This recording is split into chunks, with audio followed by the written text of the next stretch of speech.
आज मैं आप लोगों को पार्थिव शिवलिंग के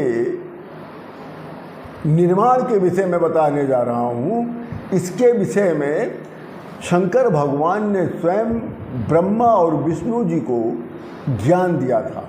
उपदेश ज्ञान देते समय जब उपदेश दे रहे थे एक ज्ञान भी बताया था कि पार्थिव शिवलिंग कितने अंगुल का होना चाहिए, कितना बड़ा होना चाहिए, कितने प्रकार का होता है।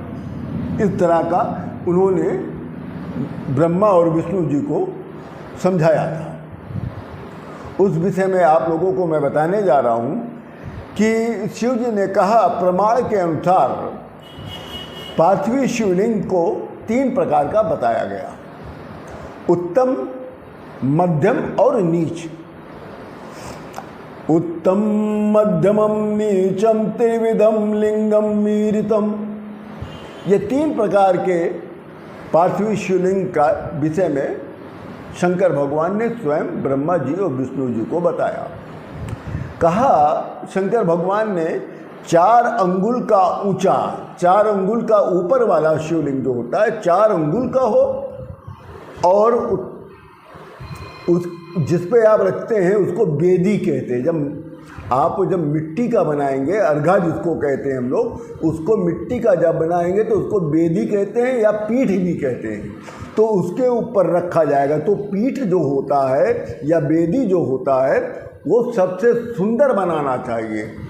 बेदी को जिस पे शिवलिंग रखा जाएगा वो बेदी बहुत सुंदर होना चाहिए और बेदी के किनारे किनारे खूब लाल रंग के या लाल चंदन से या रोली से केवल बेदी को आप उसको रंग सकते हैं।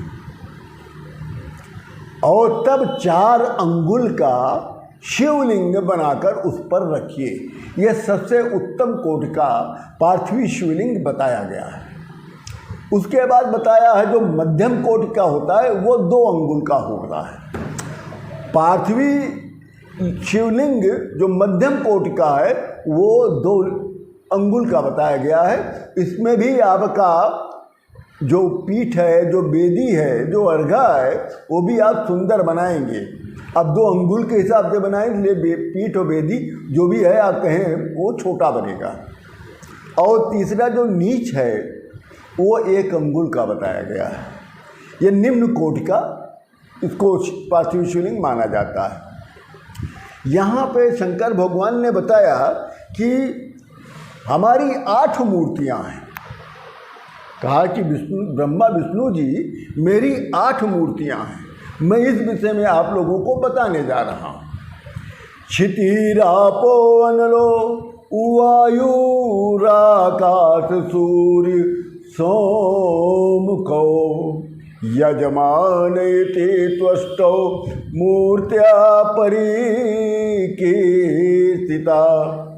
भगवान शिव जी की 8 मूर्तियों को पृथ्वी, जल, अनल, वायु, आकाश, सूर्य, चंद्र तथा यजमान के रूप में बताया गया है। 8 मूर्तियां कौन कौन सी हुई? पृथ्वी, जल, अनल, वायु, आकाश, सूर्य, चंद्र और यजमान। ये 8 मूर्तियां शंकर भगवान की बताई गई हैं। सर्वो भवस्य रुद्रस्य उग्रो भीमेतीश्वरः महादेव पशुपति एतानुमूर्तिभिर्चरेत्। पहला सर्व, दूसरा भव, तीसरा रुद्र, चौथा उग्र, 5वां भीम, 6वां ईश्वर, 7वां महेश्वर, 8वां पशुपति। ये शिव जी की 8 मूर्तियों का पूजन करना चाहिए।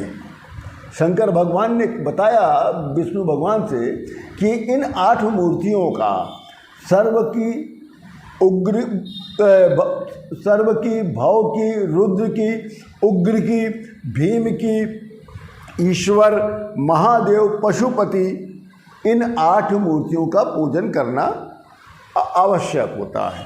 फिर भक्ति से शिव जी के परिवार की चंदन अक्षत पुष्प द्वारा ईशानादि क्रम से पूजन करना चाहिए।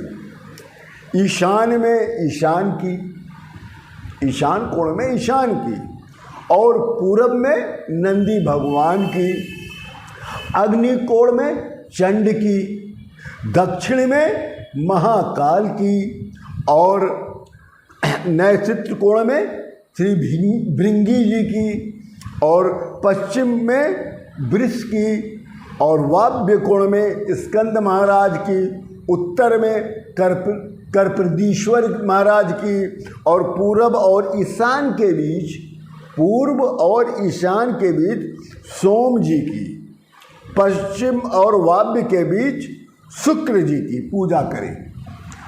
और आगे वीरभद्र जी की, और पीछे कीर्ति मुख की तथा एकादश रुद्रों की विधान पूर्वक पूजा करनी चाहिए।